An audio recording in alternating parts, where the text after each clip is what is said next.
Está começando mais um programa, Momentos Espirituais, produzido pela equipe de comunicação do Centro Espírita Paulo de Tarso, Vinhedo.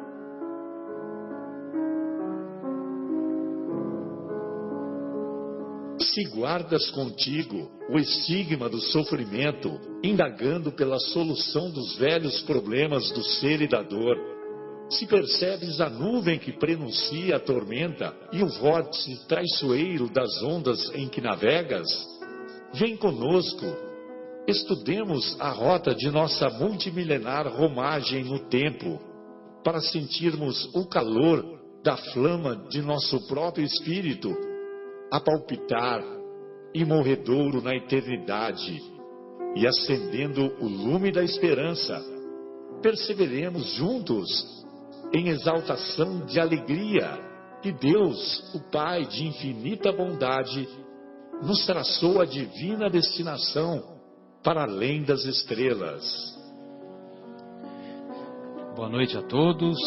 Iniciamos mais uma edição do programa Momentos Espirituais, direto do estúdio da Rádio Capela FM 105,9, cujo telefone é 3876-6846 e que está à disposição dos estimados ouvintes para eventuais dúvidas, eventuais reflexões, eventuais colocações.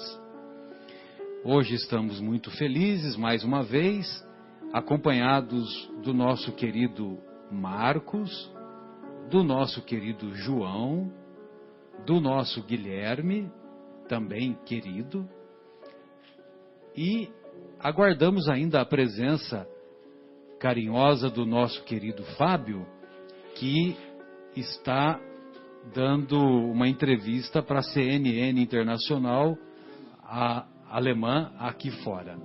Daqui a instantes deve passar a fazer o programa conosco. Hoje, o tema semanal do Evangelho, que é discutido em nossa casa, o Centro Espírita Paulo de Tarso, uma vez que o programa é produzido pelo Departamento de Comunicação do Centro Espírita Paulo de Tarso, aqui de Vinhedo. E o tema envolve o capítulo 20 de O Evangelho segundo o Espiritismo, capítulo intitulado Trabalhadores da Última Hora. E mais uma vez é um tema empolgante, uma vez que Jesus, como pedagogo por excelência, gostava de deixar histórias marcantes em forma de parábolas para estimular as pessoas que o ouviam a pensar, a refletir. E como são histórias marcantes, elas se caracterizavam, ou elas se caracterizam por ser mais fácil de divulgar. Eis que adentra o nosso estúdio o nosso querido Fábio, já tendo encerrado a entrevista na CNN Internacional, alemã. Bem-vindo, Fábio. Saudades, viu? Obrigado, Marcelo. Prazer estar de volta. Estamos muito contentes com o seu retorno. Aqui. E você vem do país do futebol para a pátria do Evangelho. Né? Verdade. Que agora o país do futebol é a Alemanha, não é mais o Brasil, né? Com certeza, mas uma excelente troca. Exatamente. Muito bem. E então, como Jesus, pedagogo por excelência, contava as histórias em forma de parábolas para que essas histórias fizessem, como fazem até hoje, nós pensarmos, nós refletirmos no ensinamento que está por trás de toda aquela simbologia, e também por ser mais fácil de divulgar a história, uma vez que, através das histórias, o seu pensamento chegava às pessoas, como também atravessava, como atravessou, os 20 séculos. E essa história da parábola dos trabalhadores da última hora é uma história interessante que até hoje muitas pessoas apresentam dificuldade para entender, e eu estou entre elas.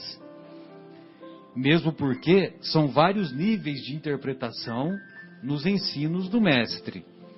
Há o nível de interpretação literal, ou seja, as pessoas compreendem de acordo com aquilo que está escrito, literal, aquilo que está escrito.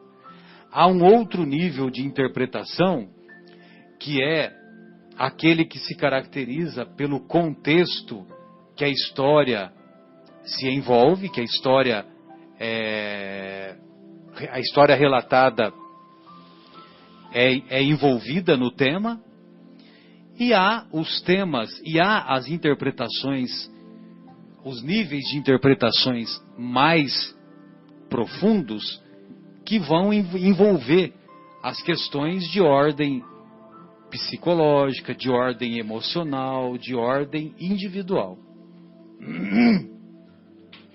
Muito bem, e nessa parábola dos trabalhadores da última hora, ela se encontra lá nas anotações de Mateus, curiosamente, no mesmo capítulo 20. Olha que interessante. Lá no Evangelho de Mateus, a parábola dos trabalhadores da última hora está no capítulo 20. Assim como no Evangelho segundo o Espiritismo, também abre o capítulo 20. Diz o Mestre, diz o Senhor. Podemos dizer, como diz a nossa querida Cora Coralina, a vida só vale a pena ser vivida se tocamos o coração daqueles que cruzam a nossa trajetória. E Jesus, o Senhor de nós, o Senhor dos nossos corações, falamos dele quase que sem interrupção até hoje, porque ele tocou os nossos corações. Mesmo sem termos conhecido face a face, né? Como nosso querido senador romano, Públio Lentulus, o conheceu um dia face a face, né? Muito bem. Então feliz diz... daqueles que conheceram face a face, né? Sem dúvida. Feliz daqueles que conheceram, né? Que o conheceram face a face, né? Porque já se redimiram há muito tempo, né, Marcos? Muito bem. Então diz o mestre: o reino dos céus é semelhante a um pai de família que saiu de madrugada a fim de assalariar trabalhadores para a sua vinha. Tendo convencionado com os trabalhadores que pagaria 1 denário a cada um por dia, mandou-os para a vinha. Saiu de novo à 3ª hora do dia, e vendo outros que se conservavam na praça, sem fazer coisa alguma, disse-lhes: ide também vós outros para a minha vinha, e vos pagarei o que for razoável. Eles foram. Saiu novamente à hora 6ª e à hora 9ª do dia, e fez o mesmo. Saindo mais uma vez à hora 1/10, encontrou ainda outros que estavam desocupados, aos quais disse: por que permaneceis aí o dia inteiro sem trabalhar? E disseram eles: que ninguém nos assalariou. Ele então lhes disse: ide vós também para a minha vinha. Ao cair da tarde, disse o dono da vinha àquele que cuidava dos seus negócios: chama os trabalhadores e paga-lhes, começando pelos últimos e indo até os primeiros. Aproximando-se então os que só à 1/10 hora haviam chegado, receberam 1 denário cada um. Vindo a seu turno os que tinham sido encontrados em primeiro lugar, julgaram que iam receber mais. Porém, receberam apenas 1 denário cada um. Recebendo-o, queixaram-se ao pai de família, dizendo: estes últimos trabalharam apenas 1 hora, e lhes dás tanto quanto a nós, que suportamos o peso do dia e do calor? Mas, respondendo, disse o dono da vinha a um deles: meu amigo, não te causo dano algum. Não convencionaste comigo receber 1 denário pelo teu dia? Toma o que te pertence e vai-te. Apraz-me a mim dar a este último tanto quanto a ti, tanto quanto dei a ti. Não me é então lícito fazer o que quero? Tens mau olho porque sou bom? Assim, os últimos serão os primeiros, e os primeiros serão os últimos, porque muitos são os chamados, e poucos os escolhidos. Muito bem. Então vamos tentar destrinchar essa parábola que envolve várias reflexões. E eu vou convidar os amigos, conforme vocês sentirem necessidade de fazer alguma observação, fiquem à vontade, mesmo porque nós vamos fazer os comentários relativos à nossa visão, que é baseada em aquilo que nós aprendemos na doutrina, com a visão da doutrina espírita, e também com a visão de alguns amigos palestrantes que fizeram algumas considerações muito oportunas, né? Entre esses palestrantes, eu gostaria de citar, vale a pena, é só procurar lá na internet, né? Ou no Google ou no YouTube, Trabalhadores da Última Hora, e um palestrante lá de Belo Horizonte, chamado Afonso Chagas. Então, esse Afonso Chagas, é muito legal os comentários que ele faz, né? Muito bem. O reino dos céus é semelhante a um pai de família que saiu de madrugada a fim de assalariar trabalhadores para a sua vinha. Então, nós vamos observar uma vez mais que em inúmeras parábolas, Jesus faz o comentário, faz a comparação, a analogia do que é o reino dos céus. E comentamos aqui em outra oportunidade que a definição do reino dos céus, eu particularmente tinha muita dificuldade em entender, né? Que raio será o reino dos céus? O que Jesus quis dizer, né? Que raio será isso, né? E a explicação melhor que nós encontramos é aquela que se encontra lá na obra Boa Nova. Logo no primeiro capítulo, no diálogo de Jesus com um sacerdote judeu, antes de Jesus iniciar a sua trajetória missionária, ele estabelece um diálogo com o sacerdote e ele diz que o reino de Deus, ou o reino dos céus, é a obra divina no coração do homem. É a obra divina no coração do homem. Não à toa, a Cora Coralina diz que a vida só vale a pena ser vivida se tocarmos o coração daqueles que cruzam a nossa caminhada, né? Então, o reino de Deus, ou o reino dos céus, é a obra divina no coração do homem. E aí aquele pai de família, ele saiu em busca dos trabalhadores para a sua vinha. E nós devemos nos recordar que a época de Jesus, a marcação do horário era diferente da marcação do horário que é feita hoje. Então, a primeira hora, eles dividiam o tempo a partir do momento que o sol nascia. Então, o sol nascia, o sol se punha, era o período do trabalho. Evidentemente, não havia a convenção do relógio como nós conhecemos hoje. Mas eles consideravam que quando, até nós aprendemos isso quando crianças, né, lá em Barbacena, né, que quando nós pisávamos na sombra, era o meio-dia, né? Quando a sombra ficava bem centralizada, é porque era o meio-dia, né? Não sei se vocês se lembram disso, né? Quando não havia horário de verão, né? Está lembrando o nosso querido Guilherme aqui.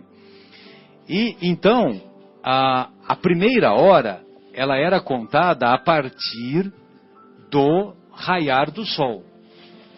Aí, a segunda hora, então a primeira hora, vamos convencionar, né? Às 6 da manhã era a hora zero. A primeira hora seria 7 da manhã. 8 da manhã, segunda hora. 9 da manhã, terceira hora. Entendeu? Então foi o que ele fez. Então ele saiu, logo de madrugada, ele já saiu em busca de trabalhadores. Madrugada que nós nos referimos, o sol nem havia nascido. Então ele já estava atrás dos trabalhadores. Aí ele fez a mesma coisa, tanto na terceira hora, que é às 9 da manhã, na sexta hora, que é o meio-dia, na nona hora, que é às 3 da tarde, e na 1/10 hora, que é 5 da manhã, 5 da tarde. A 11ª hora, né? Que é a 11ª hora. 1/10, 11ª hora. Ou seja, o cara que trabalhou às 5 da tarde, ele só ia trabalhar uma hora. E o que trabalhou desde as 6 da manhã, ele trabalhou 12 horas.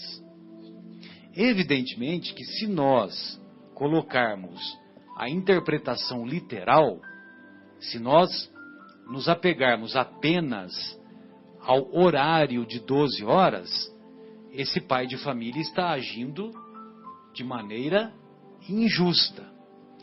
Mas será que Jesus estava se referindo apenas a isso?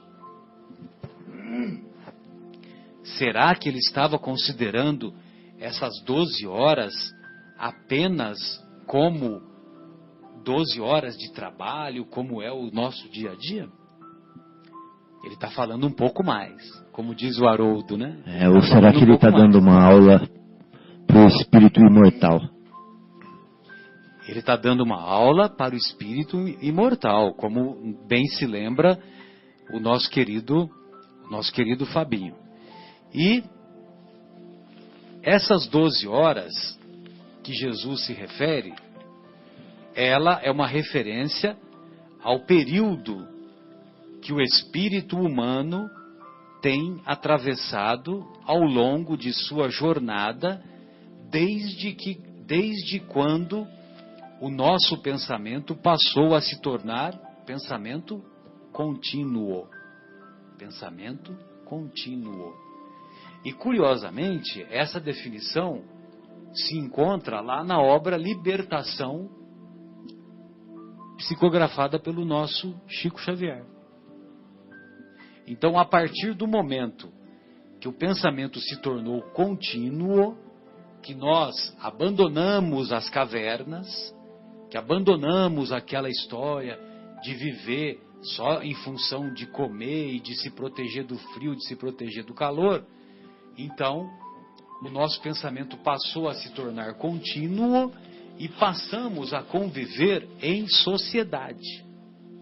Quando passamos a conviver em sociedade, aí sim é que temos a trajetória demarcada pelo espírito humano, que data aproximadamente de 10 mil anos antes de Cristo para cá. E que nós temos com mais facilidade registrado de 4 mil anos antes de Cristo, 5 mil anos antes de Cristo para cá. Então, por isso que tem até uma música do Raul Seixas que fala, né? Eu nasci há 10 mil anos atrás. Eu nasci. Porque parece há que 10 antes mil anos atrás. Não conta, né? Porque ele não vivia em sociedade naquela época, não tinha relacionamento, não tinha desenvolvimento dos sentimentos. Né? Exatamente. Era muito bruto, era pura força física. Bem lembrado.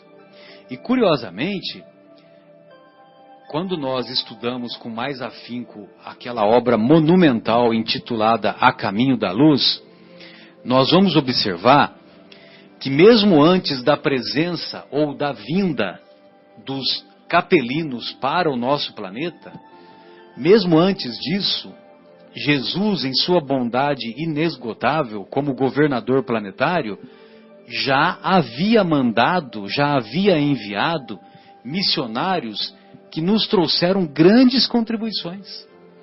E uma das contribuições que eu aprendi lá nessa obra A Caminho da Luz foi enviada através de uma individualidade chamada Forri.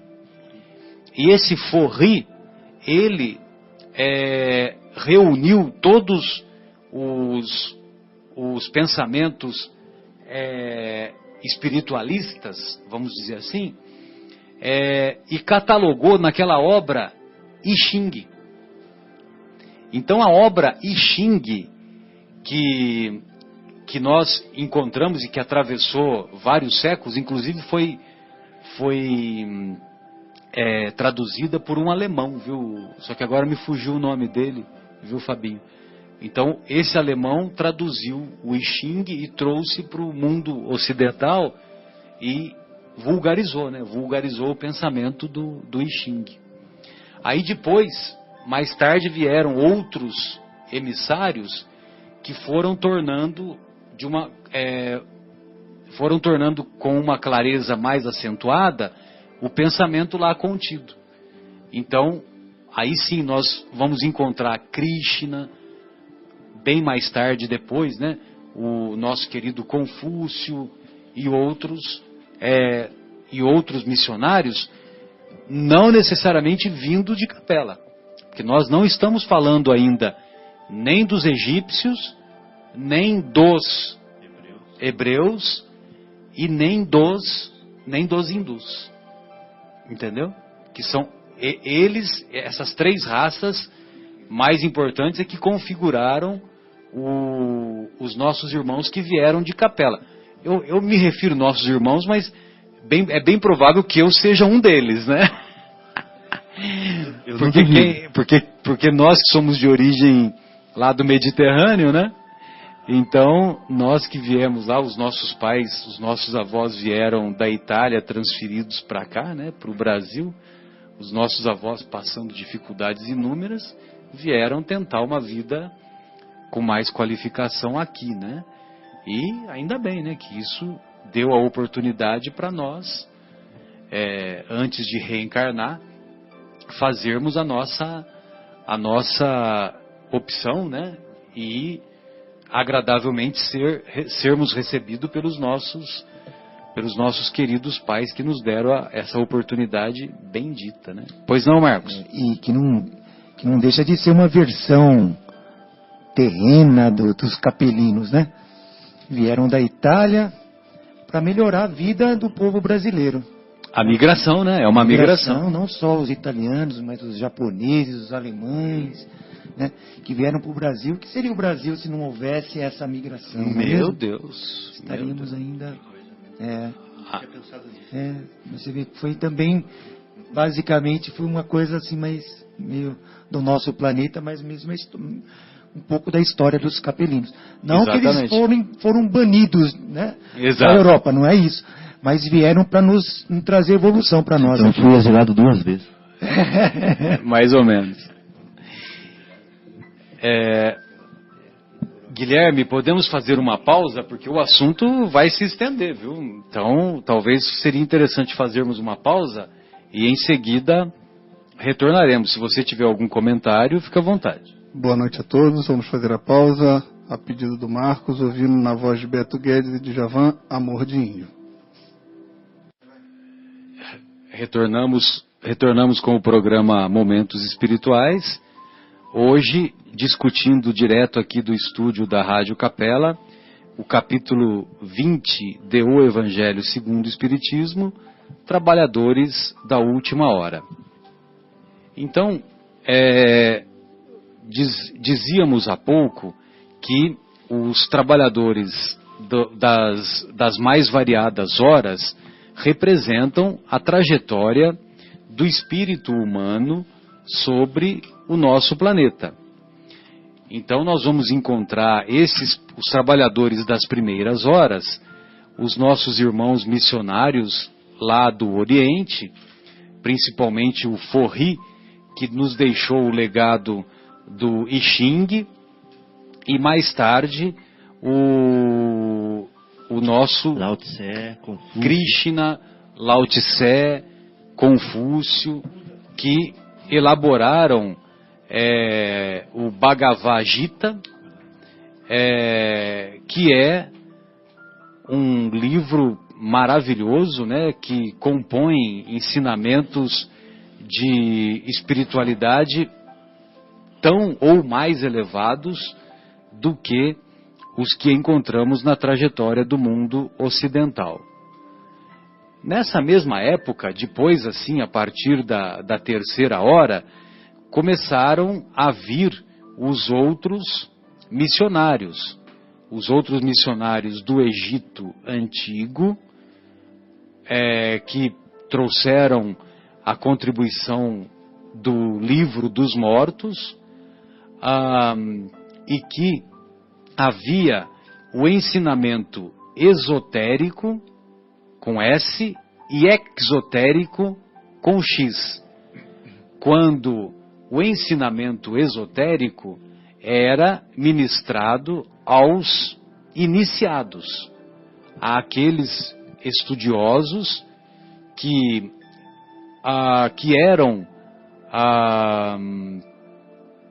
auxiliavam os iniciados, auxílio que era fornecido pelos sacerdotes. Então, os sacerdotes que eram portadores dos conhecimentos espirituais mais elevados, selecionavam aqueles indivíduos iniciados e no ambiente particular lhes era ministrado esses ensinamentos. Lhes eram ministrados esses ensinamentos. Agora, para o culto do politeísmo egípcio antigo, para as pessoas comuns, o ensinamento que era dado era um ensinamento mais restrito. Não era um ensinamento mais amplo como era aquele dedicado aos iniciados no ambiente mais particularizado. E nesse ambiente particularizado, os sacerdotes ensinavam o conceito do Deus único e não do politeísmo, ensinavam o conceito da reencarnação, da imortalidade da alma, da evolução, etc, etc.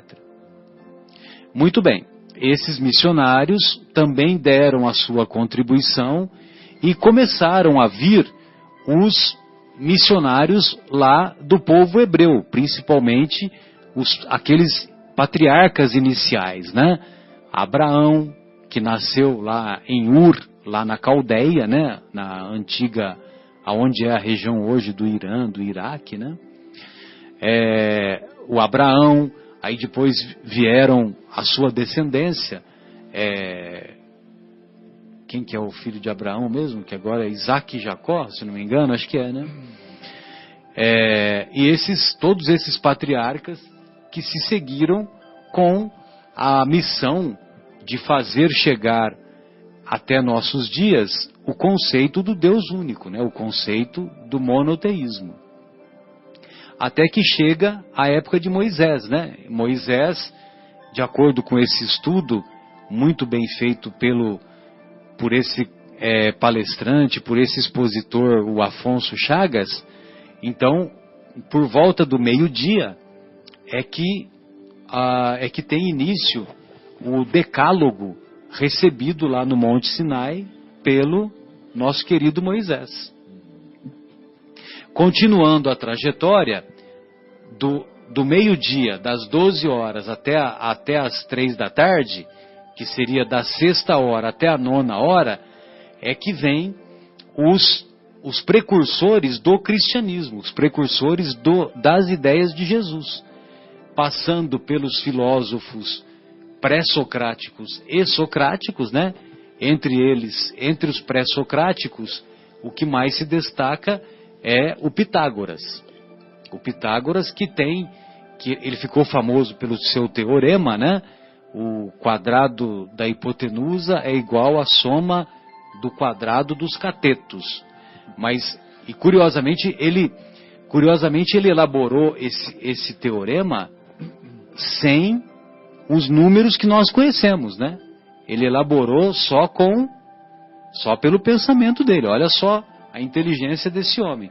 Porque não havia os números, os algarismos arábicos, como conhecemos hoje, vieram bem depois, né? Número 1, número 2, etc. e tal, né? Vieram bem depois. Tanto é que os algarismos romanos, por muito tempo, foram utilizados, né?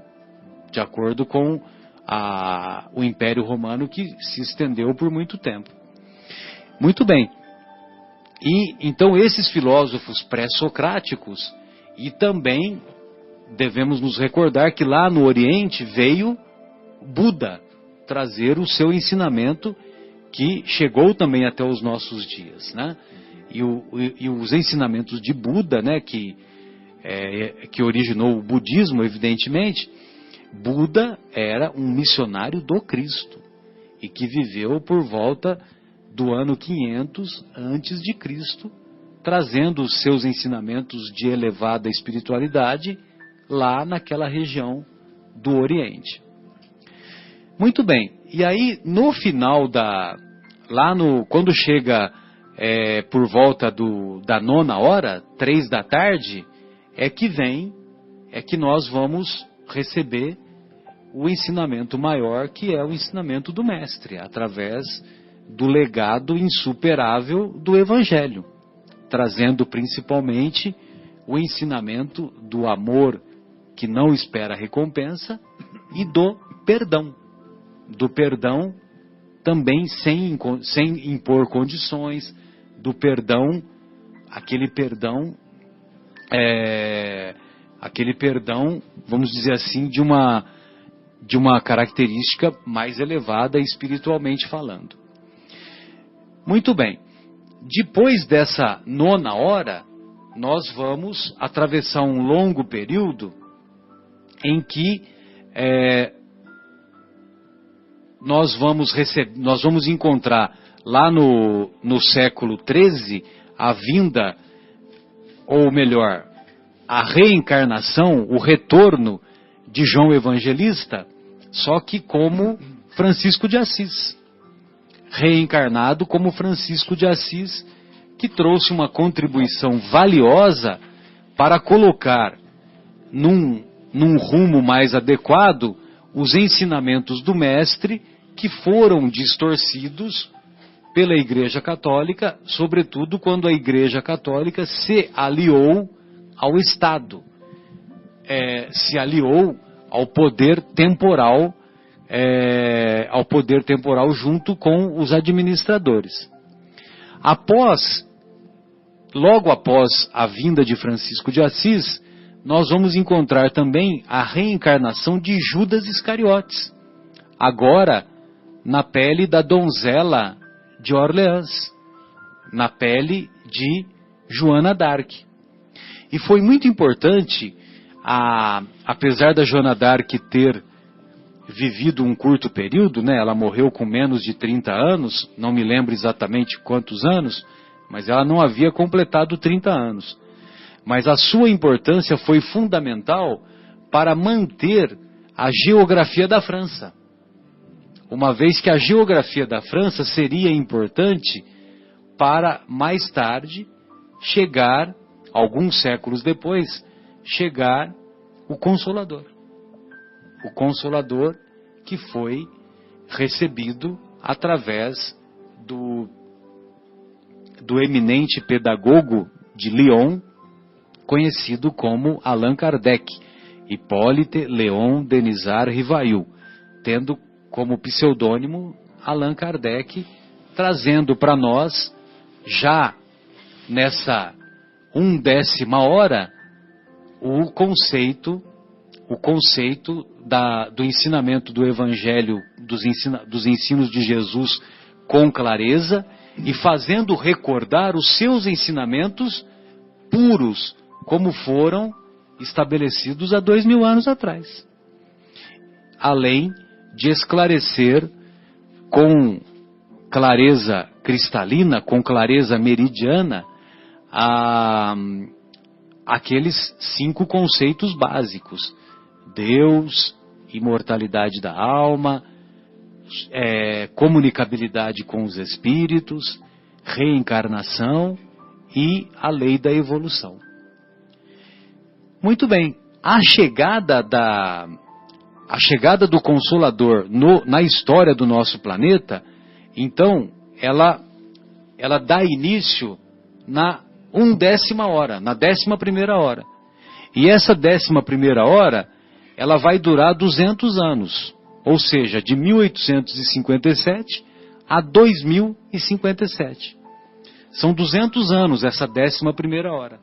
E realmente, se você fizer uma observação mais profunda, o período que mais se teve de progresso, né, nas mais variadas ciências, é esse período de 200 anos. Né? Até 200 anos atrás, nós ainda queimávamos gato como diversão, né? Batendo palma, vendo o gato sofrer e morrer, né? Hoje, se um cachorro é chutado, meu Deus, né? Meu Deus, é uma comoção nacional, né? Muito bem. Então, essa chegada da 11ª hora é justamente o período que estamos vivendo. E até o ano 2057, nós podemos dizer que vamos dividir, né, 1 hora, 200 anos, meia hora, 100 anos, 15 minutos, 50 anos. Não. 50 anos, né? Ou seja, nós estamos nos 15 minutos finais. Mas será que é o final dos tempos? E aí, Fabinho, é o final dos tempos? Você sempre deixa a pergunta difícil para mim, né? Curiosamente. Olha, eu acho, assim, pelo que a gente tem estudado na doutrina espírita, a pedagogia do mestre, ela é cíclica, né? Então, nós temos como evidência disso o nascer do sol a cada dia, que nos dá uma oportunidade cíclica de renovar, né? Nós temos como outra evidência disso os anos, que sempre nos convidam a meditar, a repensar, a refletir e a nos transformar. Nós temos como outra evidência disso as nossas reencarnações na Terra, né? Como cada vez a gente vem numa circunstância diferente, com um corpo diferente, com pais, com características às vezes diferentes, às vezes até repetimos, mas outras vezes são diferentes. Às vezes vimos ricos, outras vezes vimos pobres, outras vezes vimos com dificuldades, outras vezes com facilidades. E assim, em cada circunstância, nós vamos desenvolvendo as nossas características na imortalidade, né? Que vão definindo a nossa individualidade. Hoje nós somos uma personalidade, né? Tem uma persona aqui dentro de mim, que eu estou atuando nesse momento como ela, mas eu sou uma legião, na verdade, né? E cada vez com uma oportunidade diferente. Então, parece que a pedagogia do mestre ela é cíclica. E sendo assim, ou seja, transpondo isso para o futuro, nós vamos ver que um período de vidas, um período de muitas vidas, podem significar o encerramento de um ciclo na nossa vida, no nosso crescimento, né? Assim como a gente faz nas escolas. Nós temos, cada ano, temos uma série, né, da escola, e nós temos um período que tem várias séries, que é o período primário. Depois nós temos o ginásio, é outro período de várias séries. Aí depois nós temos o colégio, outro período. Temos a universidade, que é outro período. Então, por que não imaginar, não traduzir isso, né, falando que nós estamos terminando um dos ciclos evolutivos que o Mestre programou para nós, né? Se nós olharmos atentamente nas Escrituras, nós vamos ver em diversos lugares onde são apontadas, onde há evidências de fechamento de ciclo próximo, né? Fechamento de ciclo evolutivo, onde nós vamos precisar rever aquilo que nós angariamos na nossa evolução espiritual e decidir se nós devemos repetir certas lições, se nós devemos estagiar em outros lugares como assistentes sociais, ou se nós devemos nos circunscrever a determinadas privações, né, para exercitar certas faculdades que nós não soubemos valorizar. Então, as Escrituras nos mostram que são chegados esses momentos, né? Nós temos sermões proféticos, Apocalipse e etc. E muitas passagens na Bíblia onde Jesus fala assim: olhai, estais atento, né, para os sinais dos tempos, né? Então nós, espíritas, avaliamos que nós estamos realmente chegando no final de um ciclo de avaliação, né, onde o joio e o trigo já estão crescidos, e está chegando a hora da ceifa, né? Porque nós vemos que muitos espíritos já estão regenerados. E se já existem espíritos regenerados, significa que o momento da colheita já chegou para eles. E se já chegou para alguns, logo logo chega para todos, né? Então os sinais estão aí para a gente olhar e falar assim: opa, está na hora da regeneração já. Senão a ceifa, a foice vai passar, e de que lado que eu vou ficar? Vou ficar do lado que vai ser alimento, ou eu vou ficar do lado que vai servir de lenha para a fogueira, né? Então é isso, né? Estamos fechando um ciclo e temos uma oportunidadezinha, né, Marcelo? Voltando naquilo que você estava explicando. E agora que o ciclo está fechando, vamos aceitar o convite do mestre que passou na praça para nos convidar, né, para trabalhar na sua vinha? Ou nós vamos ficar lá em pé, jogando dominó né, o tempo inteiro, e não vamos aceitar o convite? Exatamente. Por isso que muitos os chamados, poucos os escolhidos. Muitos os convidados, sim, poucos os que aceitam o convite. Pois não, Marcos?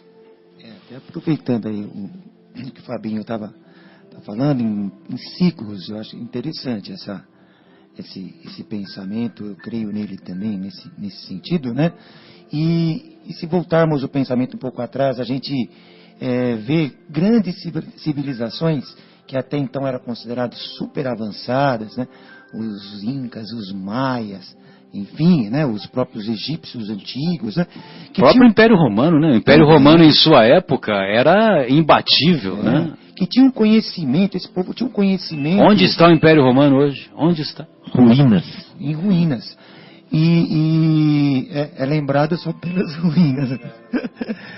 E esse conhecimento todo que tinha, super avançado em astronomia, enfim, em irrigação, parece que se foi também com esse povo. É evidente, tudo foi passado para frente, mas o ciclo deste povo parece que se encerrou, né? Se fechou, né?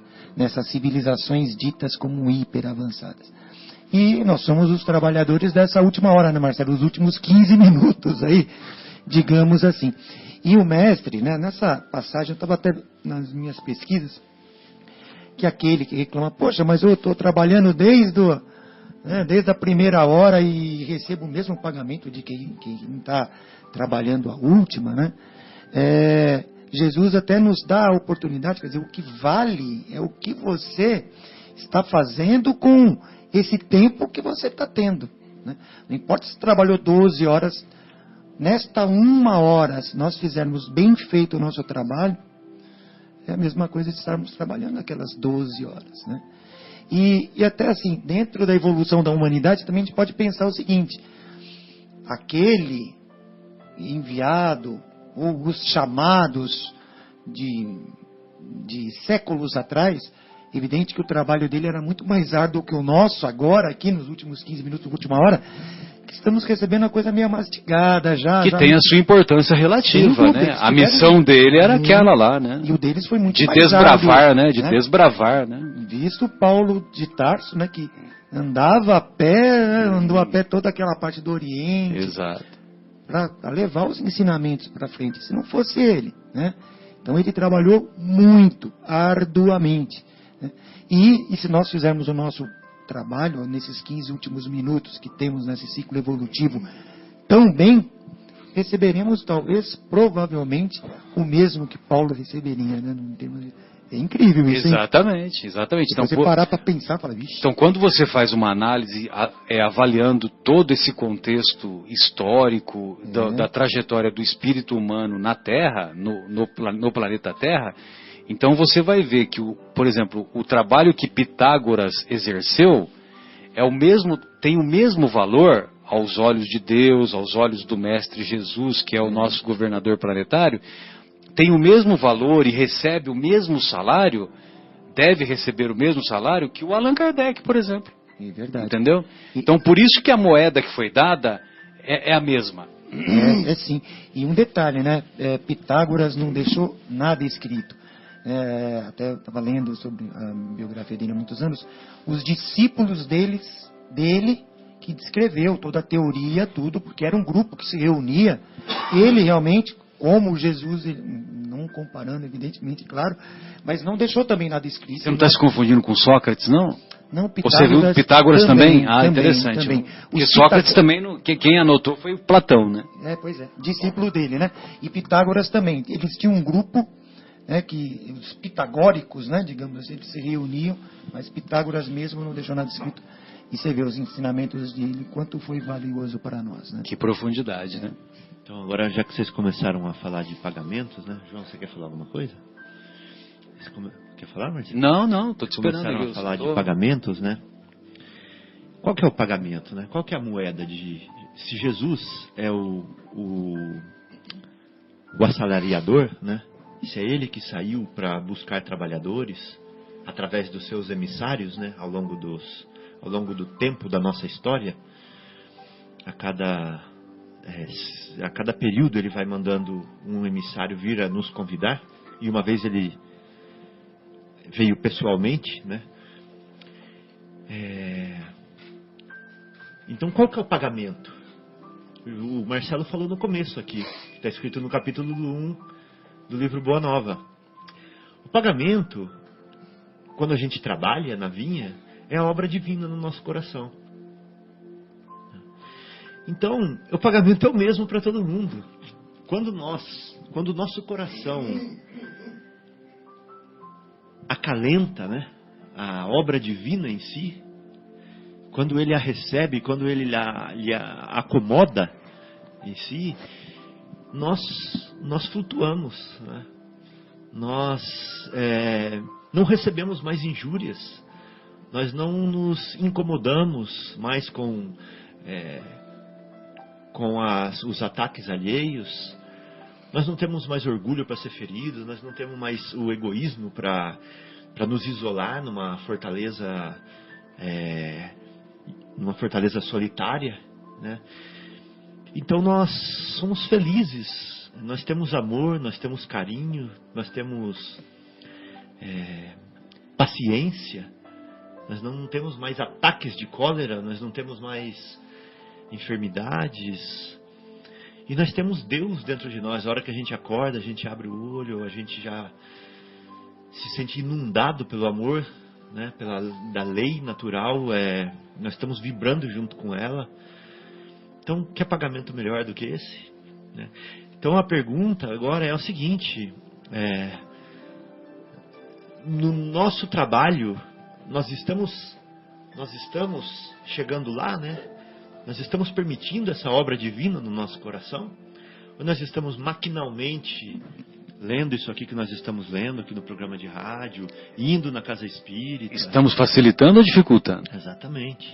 Estamos indo na casa espírita, estamos trabalhando, estamos fazendo bazar, estamos não sei o quê, mas nós estamos permitindo a obra divina no nosso coração? Isso está transformando, isso está nos transformando. Cada vez que eu vou no bazar, eu saio de lá com os meus sentimentos mais enobrecidos. Estou permitindo isso? Ou eu estou indo mecanicamente? Ou eu estou pensando que quando eu chegar do lado de lá, o fato de eu ter ido continuamente no bazar, ou visitar a família, ou campanha do quilo, ou seja lá o que for, vai me salvar? Então, o que vai me salvar é o meu coração transformado. É a minha mente carregada com coisas boas, porque a minha mente manda em mim hoje em dia. Né? E ela está mandando em mim com o quê? Com o que ela está carregada? Né? Quando eu fecho os olhos e tento imaginar uma maçã, um monte de pensamentos vão invadir minha mente. Eu não vou conseguir ficar pensando na maçã o tempo inteiro. Que pensamentos são esses? Né? O que eu trago na minha psicosfera? O que eu trago junto comigo? O que eu sinto? Quando eu sou atacado no trânsito, ou por uma atividade que não dá certo, que eu tento várias vezes e não consigo, qual que é a minha reação? Né? Como que eu estou? Então eu estou falando tudo isso, não que eu tenha passado nessas lições e que eu seja melhor que ninguém, porque eu estou falando isso usando a mim como exemplo, porque eu sei que quando eu passo por tudo isso, tão atrás eu ainda estou, né? O tanto que eu tenho que me renovar, o tanto que eu tenho que me melhorar. Oncotô, quem coçou? Toncovô. Então, é uma reflexão para todos, né? Para a gente pensar assim, tá valendo essa vida? Eu vou voltar melhor do que eu vim?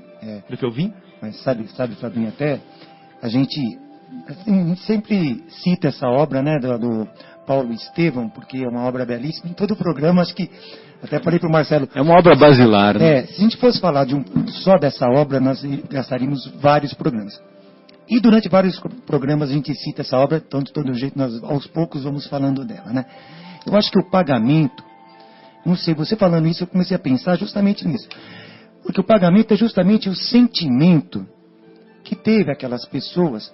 O Estevão, por exemplo, quando ele estava sendo lapidado, qual o sentimento de paz? Missão cumprida. Perdoando, na hora da lapidação, perdoando quem estava lapidando ele. E, da mesma forma, o que passou o Paulo, Saulo depois o Paulo, né, que teve só dificuldades nessa trajetória dele depois da conversão. E na hora dele ser executado, né, que ele fala, faça o seu serviço para o rapaz. Ou seja... O cara errou a primeira, ele errou a primeira machadada lá, né, vamos dizer assim. Né? Não decapitou na primeira. Essa paz de espírito é o pagamento. Ou seja, pronto. É a obra divina dentro da pessoa. É isso o pagamento. Não se preocupar, no leito de morte, não se preocupar com o que vem depois. Sabe? Eu estou tranquilo. Vou continuar a minha vida em outro plano. Estou tranquilo. Acho que esse deve ser o pagamento. A felicidade interior. Não, pode terminar, pode concluir a sua reflexão, que aí a gente vai fazer mais uma pausa, só isso. Não, então, eu estou só lembrando da Alcione, né? Agora que o Marcos falou aí do dever cumprido, a Alcione fala isso no livro Renúncia, de Emmanuel. Ela fala assim que a felicidade tem as suas bases no dever cumprido. Né? Então, se a obra divina me faz mais feliz, né? Ela é aquela consagração de eu ter feito aquilo que eu deveria ter feito, de eu ter cumprido a minha missão, né? De eu ter a minha consciência em paz. Eu acho que esse aí é o prêmio, né? Sensacional, né? Muito bom. Guilherme, podemos fazer então mais uma pausa? E aí em seguida retornaremos com mais reflexões. E vamos ouvir a música A Última Hora.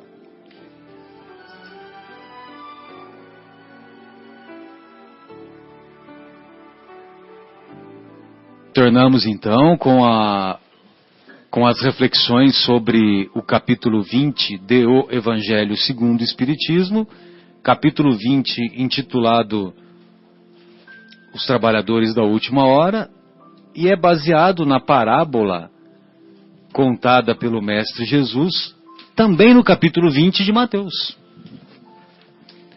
E nós vamos encontrar, como uma questão de elucidação, uma mensagem assinada pelo Espírito de Verdade, lá no capítulo, nesse mesmo capítulo 20, só que no item 5. Então, o Espírito de Verdade, ele diz assim: atingis a época da realização das coisas anunciadas para a transformação da humanidade. Ou seja, quando o Livro dos Espíritos veio a público, foi editado, então o Espírito de Verdade está se referindo a isso.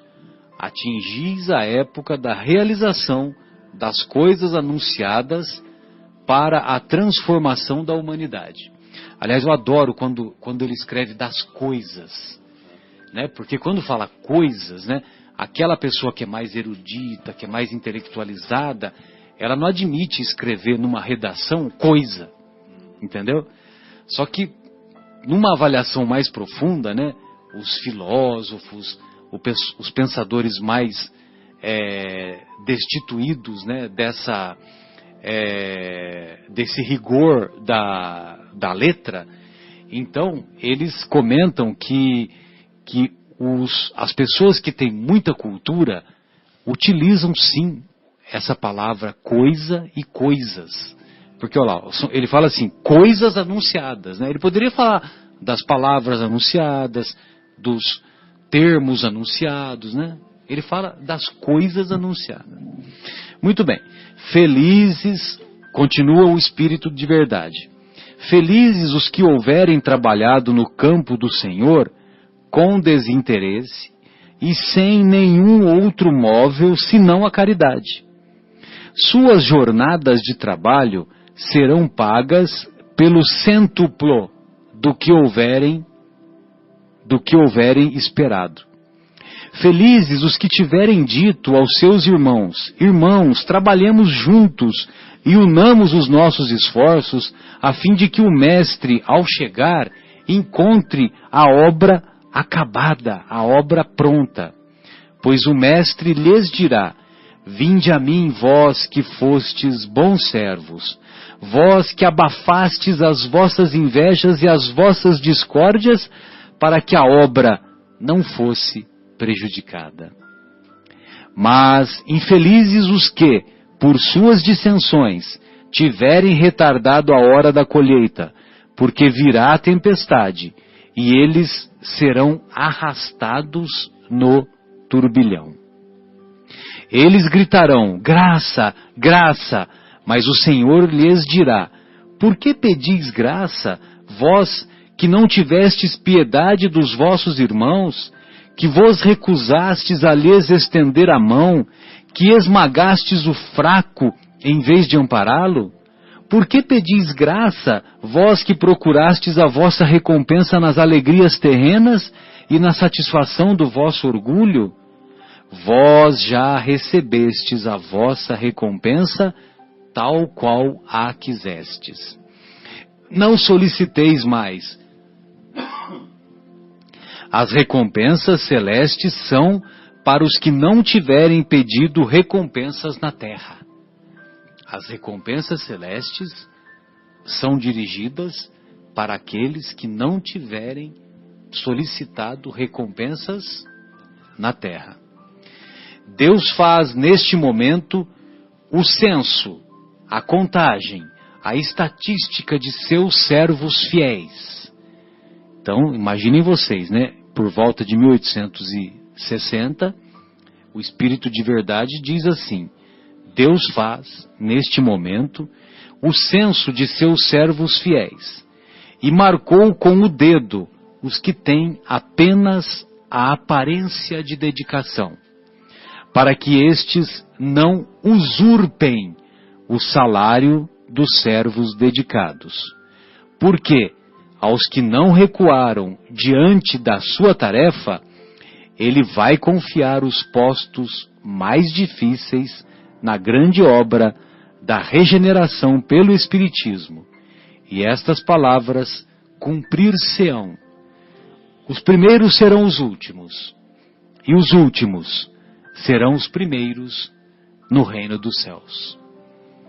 E vejam vocês, e aí depois, né, João, eu gostaria que você relatasse para nós aquela observação que você fez referência do André Luiz, né, que o André Luiz vai mostrar para nós quem são os primeiros e quem são os últimos, mas na visão biológica, nós vamos encontrar isso como uma verdade meridiana também, uma verdade clara, insofismável.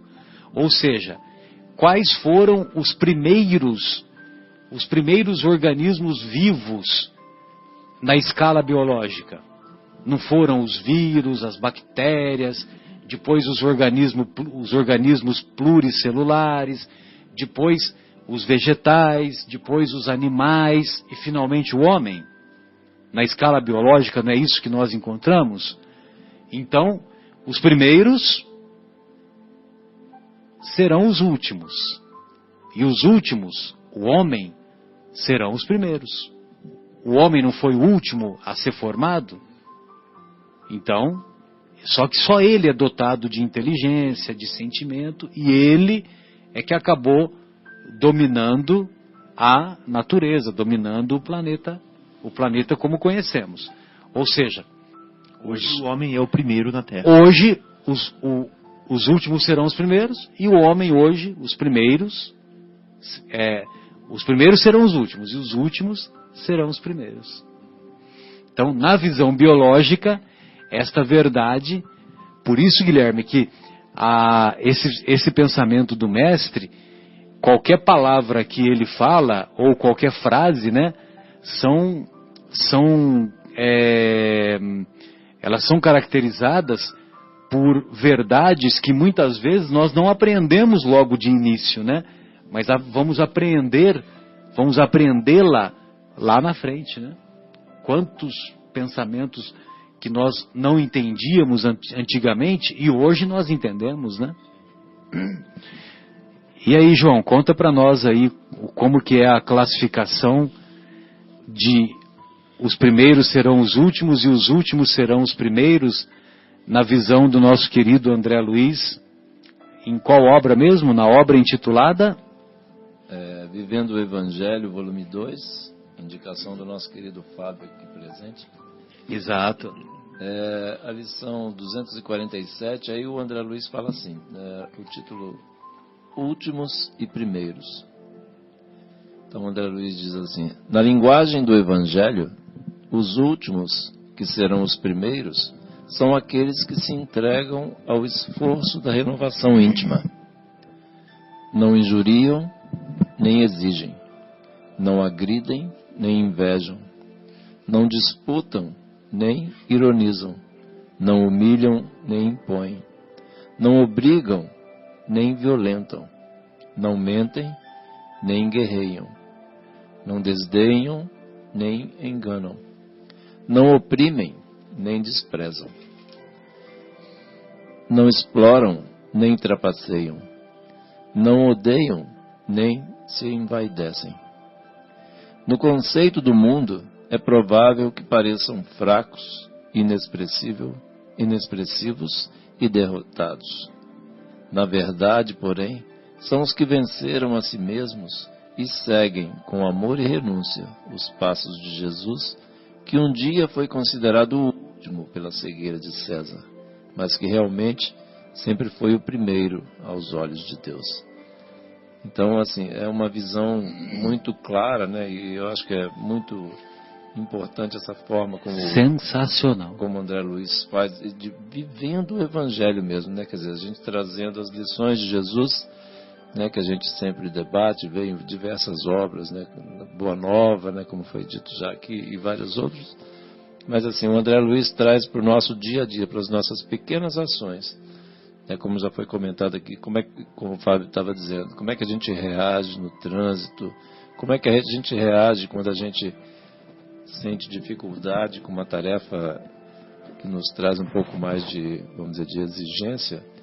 Que tipo de pensamento... As ironias que praticamos no nosso dia a dia, exatamente. Né? Menosprezando quando a as gente pessoas. É provocado, às vezes ao mínimo, né? Vamos dizer, quando os nossos próximos, né? Que a gente sempre comenta aqui, qual o próximo? O próximo que está mais próximo. Quantos intelectuais que vivem das mesmas ironias? Né? Exatamente. E quando assim a gente é provocado, o que a gente traz, né? Porque como foi dito também, né? Quer dizer, o mal não entra pela boca do homem, o mal é o que sai da boca do homem, né? Então assim, o que a gente deixa sair do nosso coração? A hora que demonstra o nosso comportamento. Exatamente. A hora que a gente é provocado, né? O que a gente deixa sair? O que a gente ainda carrega dentro de nós? Já melhoramos, né? Isso aí é importante a gente sempre lembrar que a gente já melhorou e para a gente ter paciência conosco, né? Mas assim, ainda tem alguns pontos para melhorar, né, Marcelo? A serem aprimorados. Bem mais de meia dúzia. Né?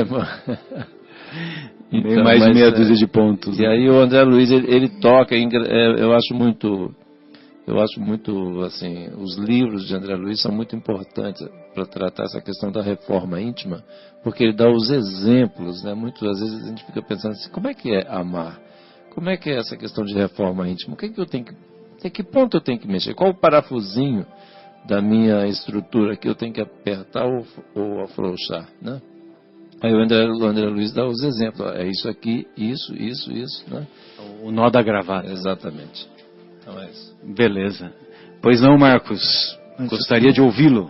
Só fazendo uma lembrança aí na leitura do João também, de pegar um gancho, que nessa leitura do Evangelho tem a situação que aquele outro sente a inveja de quem está recebendo o mesmo valor por ter trabalhado menos e está recebendo o mesmo valor dele que trabalhou o dia inteiro. Então aqui tem essa passagem, né, que Jesus fala assim, meu amigo, não te causo dano algum. Não convencionaste comigo receber o denário pelo seu dia, né? Combinado não é caro. Exatamente. Né? Por que você está preocupado com o outro que está recebendo o mesmo que você? Então você já vê a fraqueza dos primeiros, né? Em relação aos últimos. Fraqueza eu digo assim, né? Achar que está sendo injustiçado. Poxa, né? Que ele dá também uma lição aqui, né? Tens mau olho porque sou bom? Ele fala, poxa, você me olha mal porque eu estou fazendo um bem para outra pessoa, né? Ou seja, está com o sentimento de inveja. Né? Sentimento de inveja, né? Que ele se sente injustiçado, enfim, né? Poxa, por quê? E normalmente, às vezes a gente sente isso no nosso dia a dia, né? Fala, pô, caramba, né? Ou aquele filho mais querido, enfim, aqueles irmãos, né? Fala, poxa, eu que faço tanto, né? Ou até naquela outra parábola do filho pródigo, né? Que o filho fala, poxa, pai, eu estou com você aqui direto. E, né? Que também tem essa questão, né? Então é só para dar esse pitaco aí, quem sabe a gente puxar um pouco mais a discussão. Pois não, João. Eu lembrei, acho que foi você mesmo que comentou numa preleção, Marcelo, e uma vez o Chico foi questionado lá, né, que alguém chegou, que ele distribuiu uma sopa lá, né, e teve alguém que falou assim, aquela moça lá que está lá na fila para tomar sopa, ela não merece, não precisa mais da sopa, que ela já melhorou. Aí o Chico, ao invés de, né, ir nessa linha, né, a questão da inveja, né, falou, não, graças a Deus, olha o que a nossa sopa já conseguiu fazer. Hoje ela já está tão bem que nem precisa mais da sopa, mas continua vindo, né. Então, assim, a gente precisa... Quanto a gente vai ser mais feliz quando a gente se desprender desses sentimentos, né, Marcos? Então eu me lembrei dessa passagem aí do Chico, de ter completamente já estava desprendido desse tipo de sentimento, não é verdade? Sem dúvida, sem dúvida. Guilherme, tem algum comentário que a nossa querida Luísa fez? Como é que é o negócio aí sobre o tema, ou dessa vez ela estava com pouca inspiração? Eu acho que ela, na verdade eu que estava com pouco ouvido, não estou lembrando de nada que seja aqui pertinente ao programa, mas a única coisa que eu estava pensando aqui, até para escolher a música do intervalo, é aquilo que Chico sempre dizia, né? Que a gente não pode voltar atrás para fazer um início novo, mas a gente pode sempre mudar e fazer um final diferente. E acho que tem a ver, né, esse convite de Jesus para a gente fazer o trabalho da última hora, também na nossa vida de hoje. E quantas pessoas, como a gente estava comentando no intervalo, anônimas, que a gente tem notícia, ou não, que fazem grandes mudanças e grandes transformações na vida delas e das pessoas. E eu até estava pensando em alguns, também, talvez não tão anônimos, mas, por exemplo, Schindler, Oscar Schindler, né? É um filme, aliás, belíssimo, que a gente vê... Aquele da lista de Schindler. Né? Como que ele, no começo do filme, é um cara totalmente capitalista, voltado para dinheiro, e como que o coração dele vai amolecendo, né? Será que é o mesmo do elevador? É o mesmo? É. E já vou adiantando aqui que tá na agulha para quando vocês quiserem, né? Um outro que eu gosto de citar também é um ex-Olodum, lembra aquele grupo Olodum? O Lázaro, era um integrante da banda que vivia nas drogas, na prostituição, e de alguma maneira Deus tocou o coração dele. Tem a história dele e tudo mais, né? E ele virou até um cantor gospel agora. Inclusive ele tem uma música belíssima aqui que ele canta. Que a gente que bacana. Como é que ele se chama? Lázaro, né? Ele se chama Lázaro, se chama Irmão Lázaro até. Que bacana, hein? Irmão Lázaro. Esse é a ressuscitação, né? Não sei se ele está trabalhando... Esse ressuscitou, né? Eu não sei se ele está trabalhando na seara no dia a dia, se está vivendo o evangelho, mas os relatos que ele traz naquela época do Olodum, dele ter vivido com muitas mulheres, com prostituição, com drogas, tinha vários filhos espalhados pelo Brasil inteiro, né? E teve um chamado mais forte, né? Talvez nessa última hora, né? Quando o pai de família sai para convidar nessa última hora, e ele topou, pelo menos na música ele se mudou e está cantando agora músicas gospel. Maravilha, né? Que belo exemplo, sensacional. E uma outra reflexão assim que nós aprendemos também desse capítulo, né? Ou dessa parábola, trabalhadores da última hora, né? Vejam vocês, né? Os vários níveis de interpretação que podemos encontrar e aprender, né? A revelação da obra Nosso Lar pelo espírito de André Luiz, que hoje sabemos com clareza que foi o médico Carlos Chagas, aliás, uma história belíssima, né? Que ele, num determinado momento, ele chega lá no mundo espiritual e como ele foi médico aqui na Terra, ele achava que ele poderia utilizar os mesmos dotes lá no plano espiritual.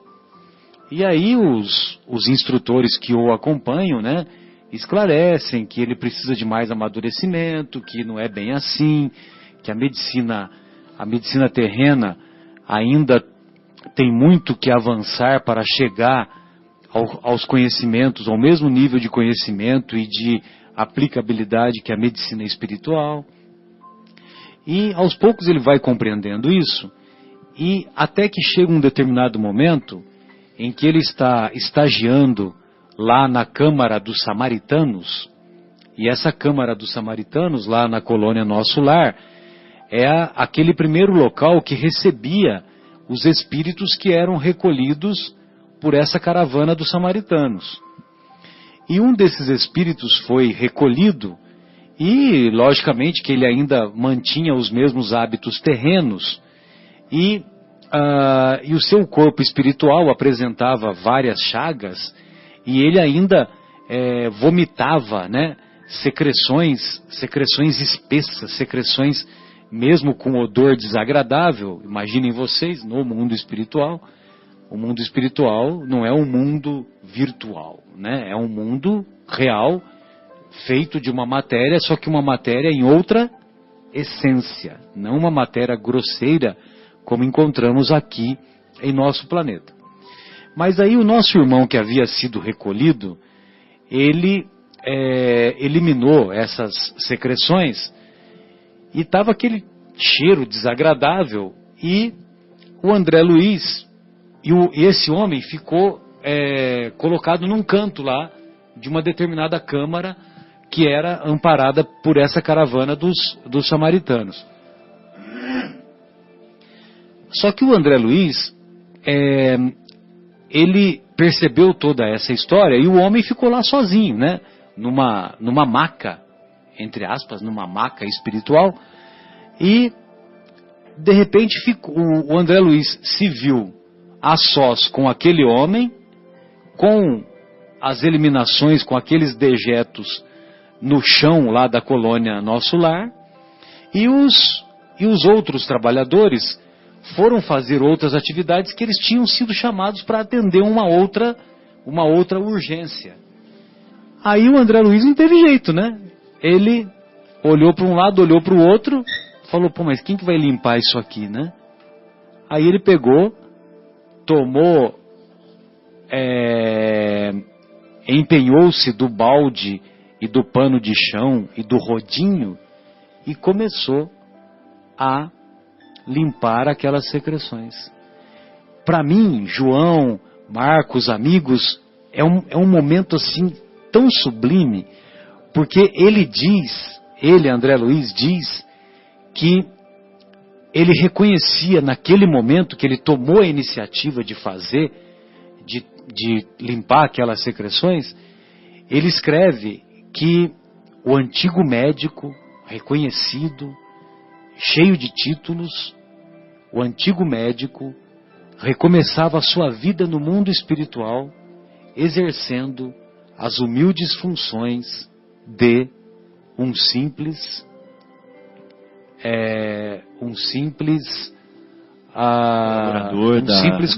colaborador da higiene e limpeza, deixando tudo aquilo, todos aqueles títulos, todas aquelas honras, né, que ele recebera quando encarnado, deixando para trás tudo aquilo.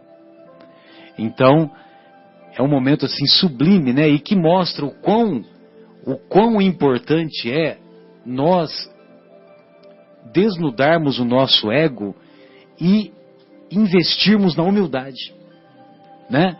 Porque sem humildade nós não obteremos o êxito que você descreveu, João, no texto do próprio André Luiz, né? Quando aos olhos terrenos esses humildes trabalhadores são tidos como fracassados, mas aos olhos de Deus eles triunfam e estão num patamar superior lá na espiritualidade. Mas o que eu gostaria de falar, voltando ao salário, que eu só fiz o comentário da trajetória do André Luiz, porque eu me recordei da história, né, do seu recomeço lá no mundo espiritual. É que quando a nossa sociedade terrena estiver mais evoluída, e reconheçamos, ainda está distante. Quando a nossa sociedade a sociedade terrena estiver mais harmonizada, mais caracterizada pela diminuição das injustiças, pela diminuição das desigualdades, eu digo diminuição das desigualdades, não necessariamente igualdade material, que igualdade material é um sofisma dos teóricos de séculos anteriores, né?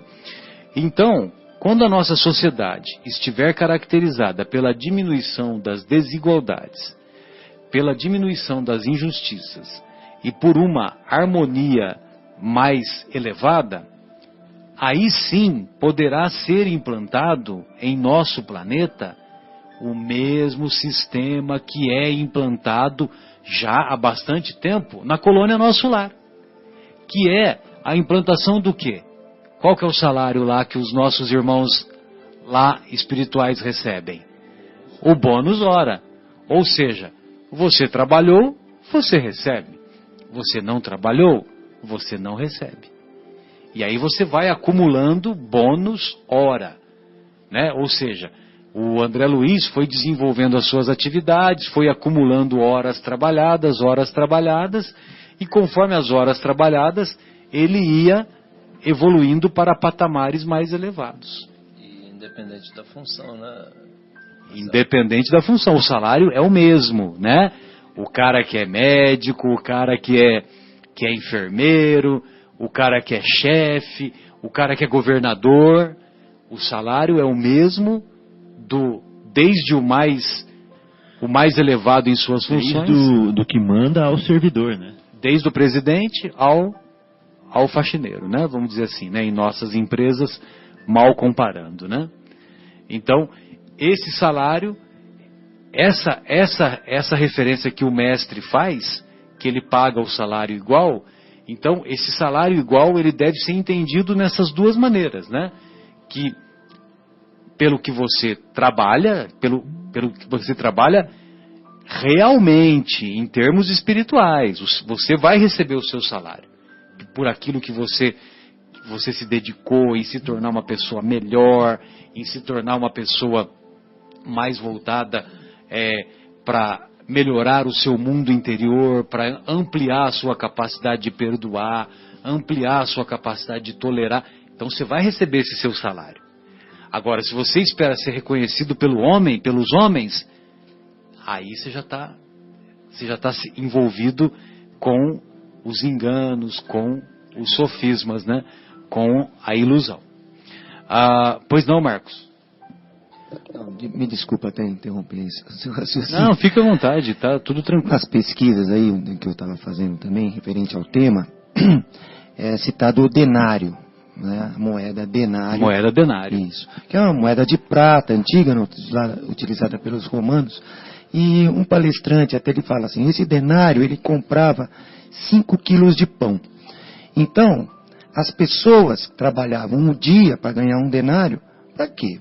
Para ficar rica? Não, era para comer. Era o seu sustento para sua família. Você ia chegar lá, ia comprar aquele pão com aquele dinheiro e iam comer.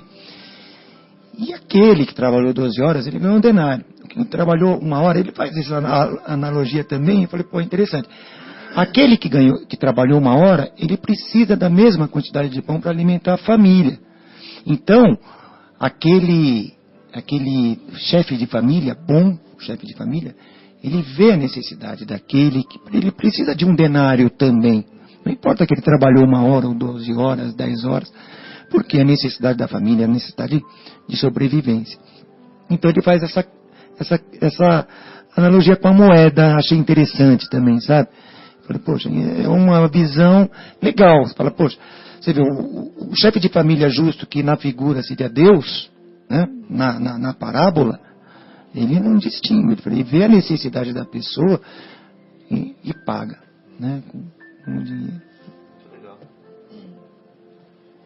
E dentro dessas obras, né, Marcelo? Você fala aí quantidade de bônus horas, né? Normalmente os chefes, né, as pessoas estão encarregadas, nas várias obras de André Luiz, né? Cita assim que as pessoas têm assim milhares de horas, né? E são aquelas que nunca descansam, né? A hora que todo mundo vai descansar, ela ainda continua, a hora que todo mundo chega de manhã, ela já está trabalhando, quer dizer, então a questão o objetivo do trabalho, né? Quer dizer, essa questão são pessoas que já têm o conceito muito mais, vamos dizer, depurado, mais apurado, né? Já enxerga sob um outro prisma a questão do trabalho, né? Porque hoje a gente normalmente, até eu estava conversando, ouvindo outro dia, assim, o trabalho tem um sentido mais espiritual. Exatamente. Aí tem gente que faz, aí começa, já vai trabalhar, só fica pensando no happy hour, só fica pensando na sexta-feira, né? Até algumas, assim... E na aposentadoria, né? No primeiro ano de trabalho, o cara já está pensando que daqui a 30 anos ele vai aposentar, né? E aí até eu estava conversando com a Andréia, né, com a minha filha, até ela, assim, ela comentou, só vai lembrar dessa questão a hora que sente exatamente, passa pela falta do trabalho. Até o nosso querido Zé Irmão estava fazendo a preleção ontem, ela falou que ele tocou nesse assunto também. Que assim, a gente só vai entender o quanto o trabalho é importante quando a gente perde, né, essa oportunidade de trabalhar. Fica desempregado, vamos dizer assim. Não é verdade? E até aproveitando também, João, até no nosso lar, né, o bônus hora, ele também premiava, né, os espíritos pela comunicabilidade, não é isso? Ele podia ver os encarnados, me parece que tinha isso, né? Não sei se vocês que está mais fresca a obra na cabeça. Tinha acesso, né, a um período maior de visitas, né? aos familiares que estavam encarnados. E também os que estavam mais acima tinham acesso aos que estavam em esferas espirituais mais elevadas. É verdade. Então vai acumulando e vai fazendo uso, né? Então vamos fazer mais uma pausa musical, Guilherme, e retornaremos em seguida. Vamos com a música para mais reflexões. Com a música anunciada do irmão Lázaro, Eu Te Amo Tanto. Beleza. Retornamos então com as reflexões sobre o capítulo 20 de O Evangelho segundo o Espiritismo, Trabalhadores da Última Hora. E estávamos conversando aqui agora há pouco que lá na colônia Nosso Lar tem algumas diferenças de salário, né? Não deveria, eu até vou fazer uma reclamação lá com a veneranda, né? Com o governador, né? Da colônia Nosso Lar. Aliás, já deixei pronto essa requisição, né? Que negócio é esse? Deveria ser o bônus hora, deveria ser igual para todos, né? Mas tem alguns trabalhadores lá da colônia Nosso Lar que ganham dobrado, viu, companheiros? E esses trabalhadores são aqueles que estão envolvidos com a educação. Então, os educadores lá da colônia Nosso Lar, eles têm a possibilidade de dobrarem o seu bônus hora, né? Por que será, né, Marcelo? Por que será, né? Ou seja, são valorizados, né? São trabalhadores valorizados como deveria ser, né? Como deveria ser aqui também em nosso planeta, que infelizmente há muitas distorções, principalmente em nosso país, muitas distorções, muitas inversões de valores, né? E, lógico, né? Não à toa escolhemos esse reduto, esse cantão, né? Para vivermos e nos esforçarmos para, pelo menos, tentar diminuir essas desigualdades, diminuir essas distorções. Amigos, gostaria de ouvi-los em mais reflexões. Fabinho, estou vendo aí, você deixou 17 páginas aí, resumidas, né? 17,5. Então, eu acho que, como o tempo está avançado, né? Eu acho que nós devemos entrar, então, naquela parte que fala da missão dos espíritas em si, né? O ide e pregai, né? Que exatamente são uns daqueles trabalhadores que estavam lá de pé na praça e na última hora vem um chamado para eles. Nós não queremos ser arrogantes de dizer que os espíritas são os trabalhadores da última hora. Mas podemos dizer seguramente que muitos espíritas são trabalhadores da última hora, né? Eles não são os trabalhadores da última hora, mas são trabalhadores da última hora. Assim como existem trabalhadores da última hora em todas as outras religiões. Todos os nossos irmãos que trabalham com dedicação, com amor, com carinho, sem dúvida. Bem lembrado, Fabinho. Muito bem. Assim como existem cientistas, ateus e outros que estão trabalhando em pró da lei natural, né? Estão trabalhando para Deus sem que se deem conta, né? De que estão trabalhando para a harmonia, para a evolução, para o progresso, para o bem-estar dos seus irmãos, né? Então são trabalhadores da lei também, que estão se tornando pessoas melhores, regeneradas, né? E que terão sem dúvida a obra divina nos seus corações, mesmo que eles não se deem conta disso. Exatamente. Então, aonde que estão os espíritas nessa conversa? Nós espíritas, nós tivemos acesso a uma revelação, né? Qual foi essa revelação? A revelação de que existe o mundo espiritual, né? A revelação de que existe uma sucessão de vidas, né? Que esse espírito, ele é um espírito imortal e que ele passa por aqui diversas vezes.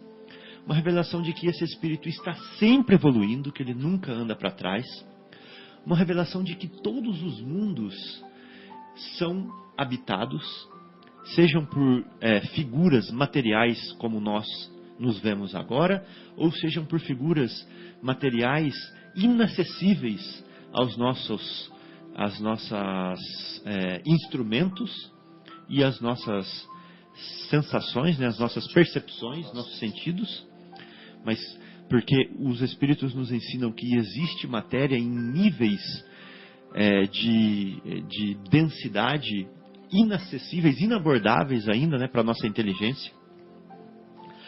Então, nós aprendemos que na casa do Pai há muitas moradas, ou seja, existem diversos graus de evolução dos espíritos, e nós estamos num nível, se nós dividimos numa escala, por exemplo, de 5, nós estamos ainda no segundo, de baixo para cima. Então nós estamos galgando níveis mais avançados a cada passo que nós damos. Então são muitos os ensinamentos que nós temos que servem para quê? Para que servem todos esses ensinamentos que nós tivemos com essa revelação espírita? Tem que servir para alguma coisa. Tem que servir para nos tornar melhor, né?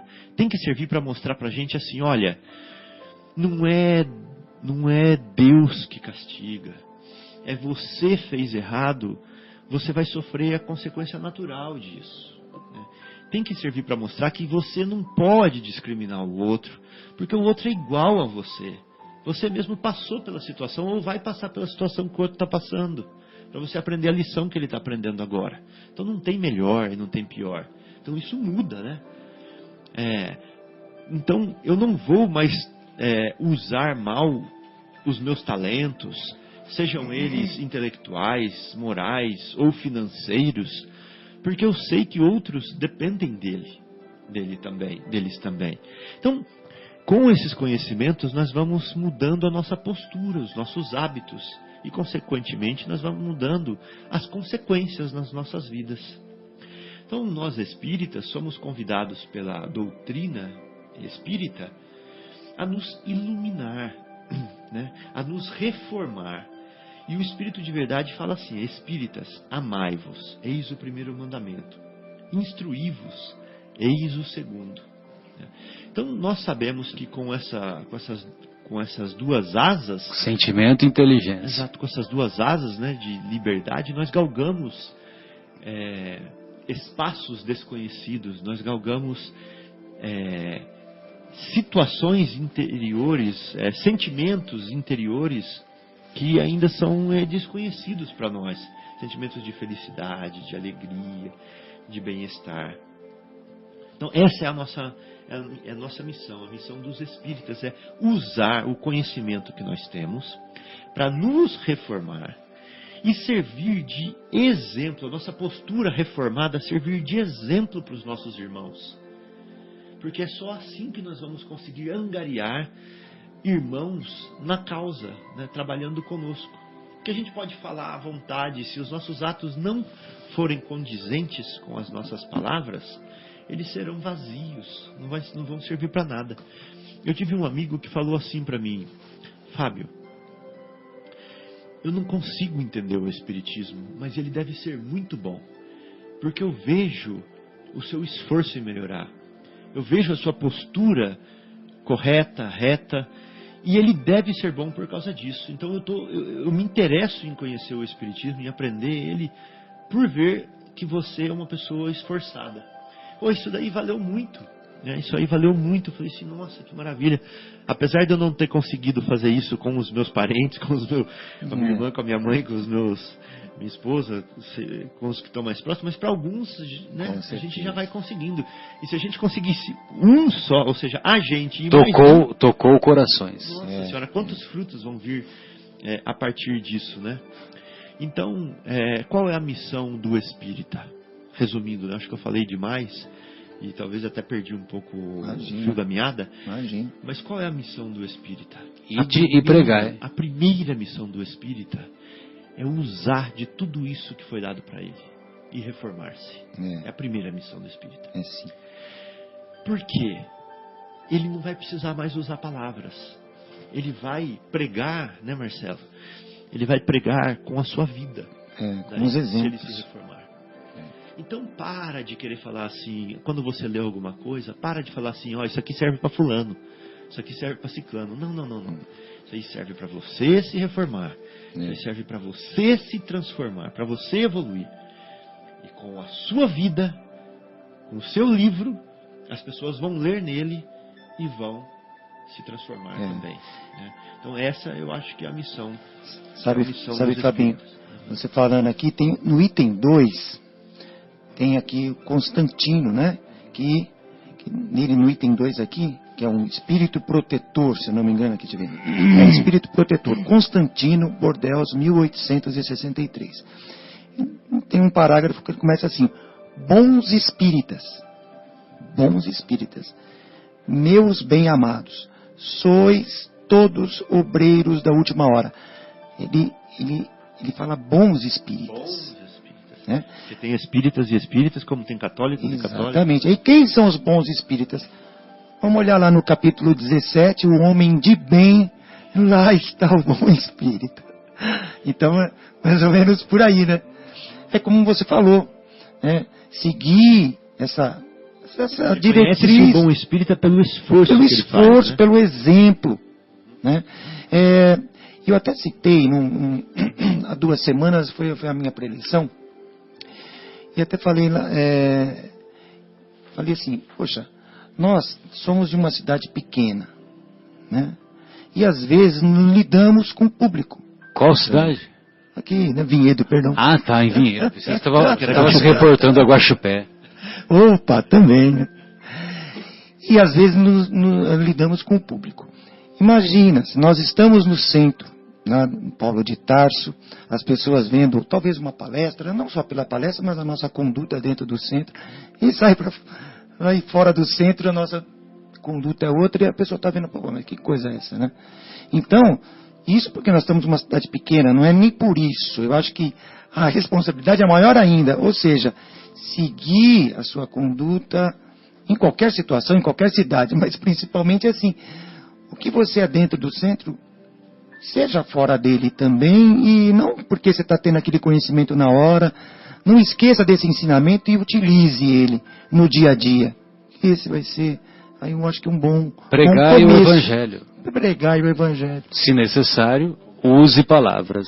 Isto, exatamente. Sintetizou tudo em 2 frases, Marcelão. Pois não, João? Eu queria fazer um comentário de uma mensagem muito bonita que eu vi essa semana.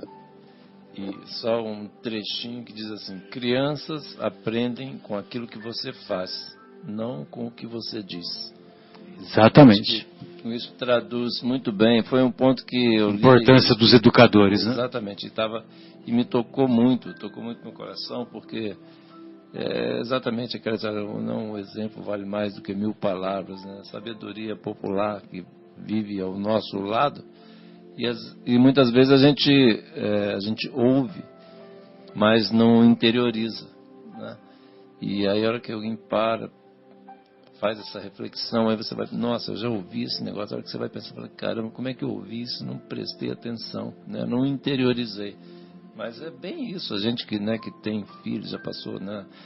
Tem filhos ainda tal, e passou por várias experiências, né? Assim, a hora que você exemplifica, inclusive o filho, ele cobra muita gente, assim, né? Quando a gente, no nosso um poço de incoerência que somos, né? E o Fabinho, que está com um filho novinho, você vai passar por isso, ele vai chegar assim, vai falar assim, pai, mas você não falou que não podia fazer isso e você está fazendo. E quem de nós não passou por essas situações? As crianças nos cobram e falam, realmente, meu filho, você me desculpa, eu estou errado. E aí a gente vai, né, eles vão nos auxiliando também, né, nossa reforma íntima. A nossa reforma íntima, exatamente. Mas é bem nessa linha, eu queria fazer esse comentário porque essa legal, frase me tocou muito o coração. Sabe que, desculpa, Marcelo, nós citamos aí Pitágoras, se eu não me engano, não sei se o Marcelo pode me ajudar, mas acho que tem uma frase do Pitágoras que ele fala, educai a criança de hoje para não punir amanhã, né? O Guilherme, se puder nos auxiliar aí. Tem esse pensamento, eu só não tenho certeza que é do Pitágoras, pode ser que seja. Não sei também, mas acho que sim. De qualquer maneira. Me lembro dessa frase que é muito interessante. Que vale ao pensamento. Que vale ao pensamento. Eduquem as crianças para que não seja necessário punir os adultos. Pitágoras. Maravilha. Bem, gostei de ver, Marcão. Beleza. Bem, amigos, então, não dá mais.